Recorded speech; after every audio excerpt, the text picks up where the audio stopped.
नया साल, नई उम्मीदें, नए ख्वाब, नए अज़ाइम के साथ पाकिस्तान में साल 2024 का आगाज़ हो गया। फ़लस्तीनियों से इजहार यकजहती के लिए नए साल का सादगी से इस्तकबाल। कराची सी व्यू पर शहरी पहुंचे, दोस्तों अजीज़ों के साथ हल्ला गुल्ला किया, आतिशबाजी की गई। पोर्ट ग्रैंड पर मंचले खूब लुत्फ़अंदोज़ हुए। लाहौर के लिबर्टी चौक पर शहरियों की बड़ी तादाद ने जमा होकर नए साल को इस्तकबाल किया। फ़लस्तीनी झंडे लहरा कर इजहार यकजहती, अमन की दुआएं। इस्लामाबाद के शहरी भी रात 12 बजते ही सड़कों पर निकल आए, फैमिलीज़ के साथ वक्त गुजारा। मरी में भी नए साल का जश्न मनाने के लिए सयाहों का रश लग गया। कोयटा में नए साल के आगाज़ पर गिरजाघरों में खुसूसी दुआया तकरीबात का एहतमाम। गिलगित बल्तिस्तान के ज़िला शिगर में शदीद सर्दी में अलाव जलाकर साल नौ को खुश आमदीद किया गया। जियो न्यूज़ की तरफ से अहले वतन को नया साल मुबारक। अच्छी और बुरी यादें लिए साल 2023 रुखसत हो गया।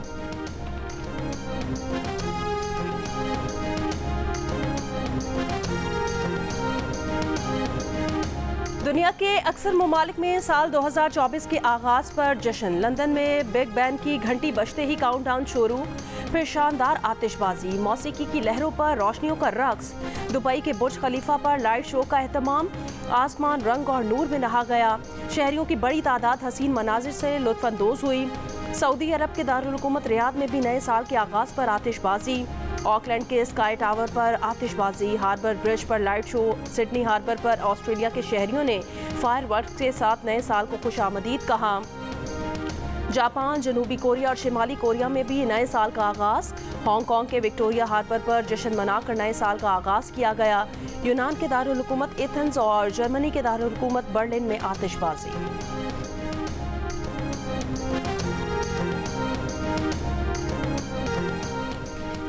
पाकिस्तान की मुसल्लह अफवाज की जानिब से पाकिस्तान के काबिल फ़ख्र अवाम को नया साल मुबारक।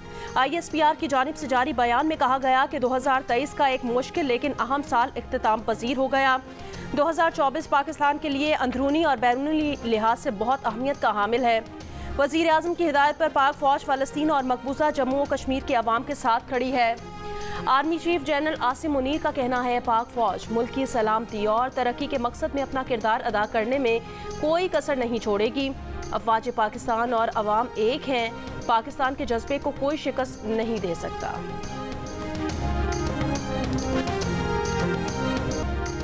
न्यूजीलैंड में साल नौ के आगाज़ पर फ़लस्तीन के हामियों का एहतजाज। साल नौ की आतिशबाजी शुरू होते ही गजा में जंगबंदी के नारे बुलंद कर दिए।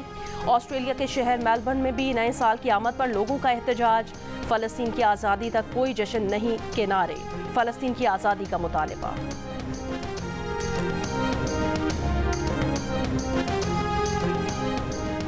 साल 2023 के आखिरी दिन भी इसराइली फ़ौज के गजा पर हमले, मज़ीद 150 से ज़ायद फ़लस्तीनी शहीद। जाँ बहक अफराद में मस्जिद अक्सा के साबिक इमाम शेख यूसुफ भी शामिल। खान यूनिस में रिहायशी इमारत पर हमले में एक ही खानदान के 13 अफराद शहीद।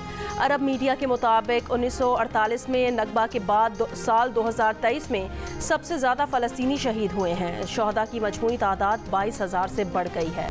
इसराइली हमलों में घिरे फ़लस्तीन के साल 2023 नस्लकुशी का साल साबित हुआ। साल 2023 के आखिरी 3 माह का हर दिन, हर लम्हा, हर घड़ी इसराइली बमबारी, हमलों और मिसाइलों की जद में गुजरी। फ़ज़ा बारूद की बू में डूबी रही। लोग अपने बच्चों के जख्मी जिस्म उठाए अस्पतालों में ज़िंदगी की तलाश में भागते नजर आए। माओं की आहों ने अर्श हिला दिया। गजा के मजलूम दुआगो हैं कि नए साल का सूरज अहले फ़लस्तीन के लिए अमन और सुकून और इसराइली मजालिम से जल्द निजात का पैगाम लेकर तुलू हो।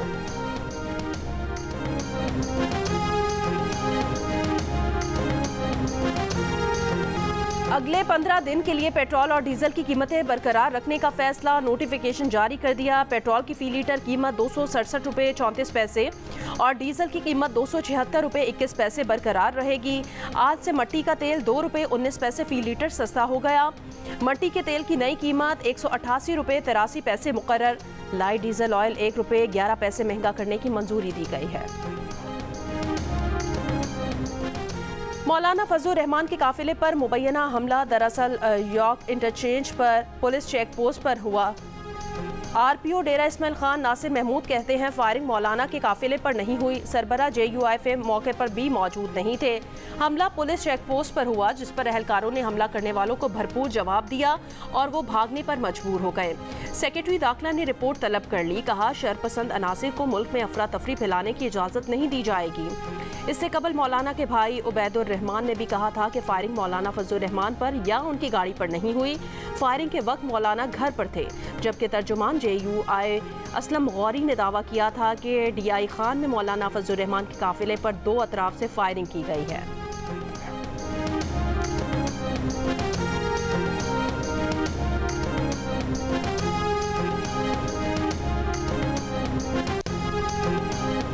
आम इंतखाबात 2024 के लिए कागजात नामजदगी मुस्तरद या मंजूर होने के खिलाफ अपीलों का सिलसिला आज भी जारी रहेगा। इलेक्शन ट्राइब्यूनल्स में अपीलों पर फैसले 4 से 10 जनवरी 2024 तक किए जाएंगे। उम्मीदवारों की हतमी फहरिस्त 11 जनवरी 2024 को जारी की जाएगी।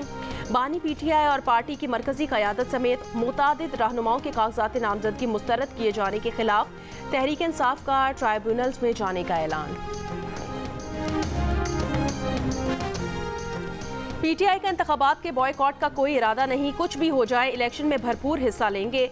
Chairman PTI barrister Gohar Khan ने वाज़ेह कर दिया। प्रोग्राम नया पाकिस्तान में बैरिस्टर गोहर अली खान ने कहा टिकटों से मुतालिक मंगल को और बुध को बानी PTI से मुशावरत करेंगे। सुप्रीम कोर्ट में भी दरख्वास्त दायर करेंगे।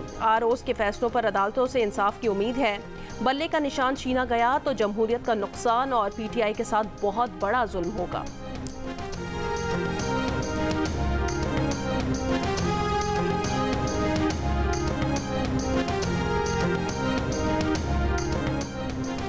शाहिद खाकान अब्बासी और मिफ्ता इस्माइल के बाद मोहम्मद जुबैर भी नून लीग से मायूस। जियो न्यूज़ के प्रोग्राम नया पाकिस्तान में बात करते हुए कहा उन्होंने इस वक्त में पार्टी का दिफा किया जब कोई नहीं करता था, लेकिन अब पार्टी में उतना ही हूँ जितना शाहिद खाकान अब्बासी हैं। शायद पार्टी को अब उनकी ज़रूरत नहीं। मोहम्मद जुबैर ने मुल्क में महंगाई और IMF प्रोग्राम में ताख़ीर का जिम्मेदार इसाक डार को ठहरा दिया।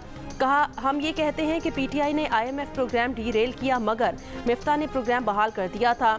इसाक डार ने आकर IMF को सख्त बातें कहीं, जिससे बेचैनी फैली और प्रोग्राम 9 माह ताख़ीर का शिकार हुआ और यही महंगाई का सबब बना था।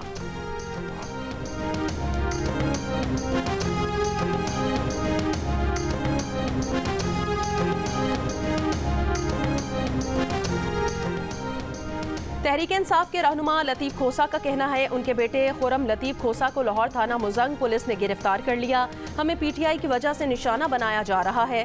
पुलिस ने कहा खुरम लतीफ़ के खिलाफ थाना मुजंग में सब इंस्पेक्टर की मुद्दत में मुकदमा दर्ज है।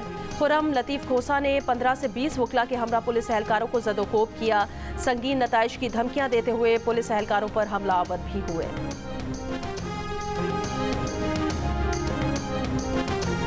इंतखाबात में नून लीग कामयाब हुई तो वज़ारत उज़्मा के उम्मीदवार नवाज शरीफ ही होंगे। रहनुमा मुस्लिम लीग नून एहसन इकबाल के प्रोग्राम जिरगा में बातचीत।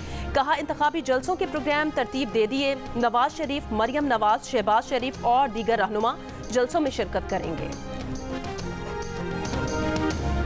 पाबंदी के बावजूद नए साल के आगाज पर कराची के मुख्तलिफ इलाकों में हवाई फायरिंग। जख्मी अफराद की तादाद 30 हो गई, खवातीन और बच्चे भी शामिल। हवाई फायरिंग और हुल्लड़बाजी के इल्जाम में 65 अफराद को गिरफ्तार कर लिया गया। हुकूमत सिंध ने हवाई फायरिंग पर इक़दाम कत्ल का मुकदमा दर्ज करने का ऐलान कर रखा है। IG सिंध रिफत मुख्तार राजा ने कहा कि हवाई फायरिंग करने वालों से कोई रियायत नहीं बरती जाएगी, हर सूरत गिरफ्तार किया जाएगा। DG रेंजर्स मेजर जनरल असर वक्कास का कराची के मुख्तलिफ इलाकों का दौरा।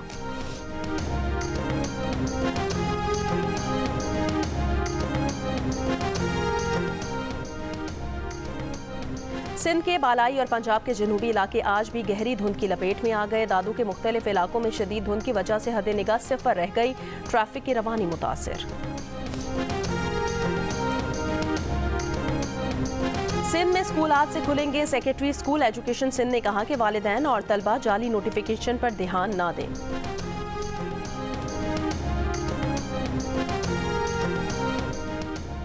अफगानिस्तान से दहशतगर्दों की पाकिस्तान में दाखिले की कोशिश नाकाम बना दी गई। शदीद फायरिंग के तबादले में 3 दहशतगर्द मारे गए। हलाक दहशतगर्दों से असलहा, गोला बारूद और धमाका खेज मवाद भी बरामद।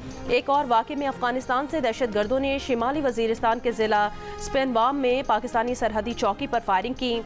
सिक्योरिटी फोर्सेस की भरपूर जवाबी कार्रवाई। दहशतगर्दों की पाकिस्तान में दाखिले की कोशिश नाकाम बना दी। फायरिंग के तबादले में नायक अब्दुल रऊफ बहादुरी से लड़ते हुए शहीद हो गए। ISPR ने कहा कि पाकिस्तान अफगान अबूरी हुकूमत से मौसर बॉर्डर मैनेजमेंट को यकीनी बनाने का मुतालिबा करता रहा है। तवक्को है कि अफगान अबूरी हुकूमत अपनी जिम्मेदारियां पूरी करेगी।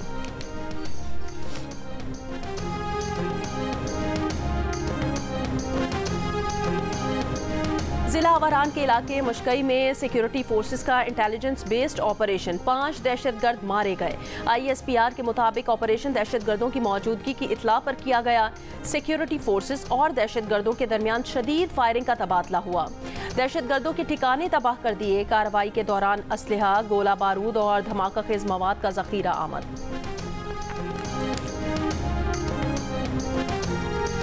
29 दिसंबर को मीर अली ऑपरेशन में बरामद होने वाला असलहा भी गैर मुल्की निकला। तहकीकाती इदारों का इंकशाफ, ऑपरेशन में दहशतगर्द कमांडर राहजेब खोरे समेत हलाक होने वाले 5 दहशतगर्दों से M4 कार्बाइन, AK-47 और गोला बारूद बरामद हुआ। रिपोर्ट के मुताबिक इससे पहले भी मुतादिद बार पाकिस्तान में दहशतगर्द हमलों में गैर मुल्की हथियार इस्तेमाल किए गए। माहिरीन के मुताबिक TTP को हथियारों की फराहमी ने खित्ते की सलामती को खातिर खा नुकसान पहुँचाया है।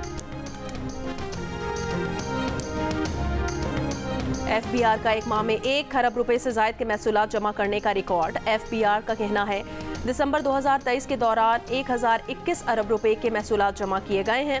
38 अरब रुपए टैक्स रिफंड्स की अदायगी की गई।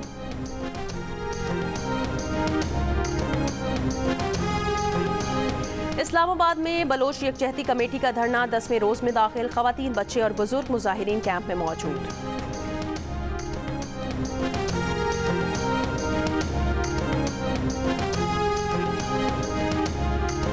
बुहेरा अहमर में यमनी हौसियों की कश्तियों का डैनिश कंपनी के जहाज पर हमला। अमरीकी सेंटकॉम के मुताबिक हौसियों ने जहाज की मदद के लिए आने वाले अमरीकी हेलीकॉप्टर पर भी फायरिंग की। अमरीकी हेलीकॉप्टर की जवाबी फायरिंग से हौसियों की 3 कश्तियां डूब गईं। यमनी हुकाम के मुताबिक अमरीकी हमले से 10 हौसी जंगजू जाँ बहक और 2 जख्मी हो गए। हौसी ग्रुप ने कहा कि कश्तियों को निशाना बनाने वाली अमरीकी फौज को नताइज भुगतना होंगे।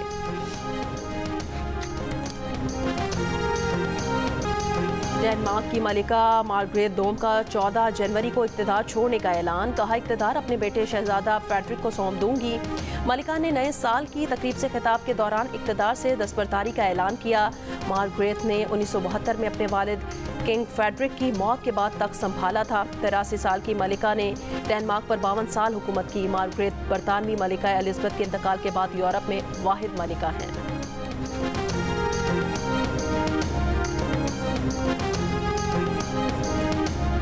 पाकिस्तान क्रिकेट टीम सीरीज का तीसरा टेस्ट खेलने सिडनी पहुंच गई। स्क्वाड आज से आखिरी टेस्ट की तैयारी शुरू करेगा। सिडनी में बुध से शुरू होने वाले टेस्ट में पाकिस्तान टीम में 2 तब्दीलियों का इम्कान है।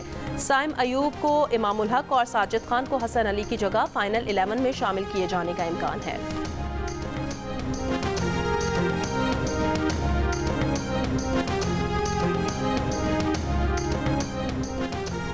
ऑस्ट्रेलियाई ओपनर डेविड वार्नर का टेस्ट के बाद वनडे क्रिकेट से भी रिटायरमेंट का ऐलान। कहा, वो अपने फैसले से खुश हैं, फैमिली के साथ वक्त गुजारना चाहते हैं। डेविड वार्नर पाकिस्तान के खिलाफ सिडनी में अपने करियर का आखिरी टेस्ट खेलेंगे।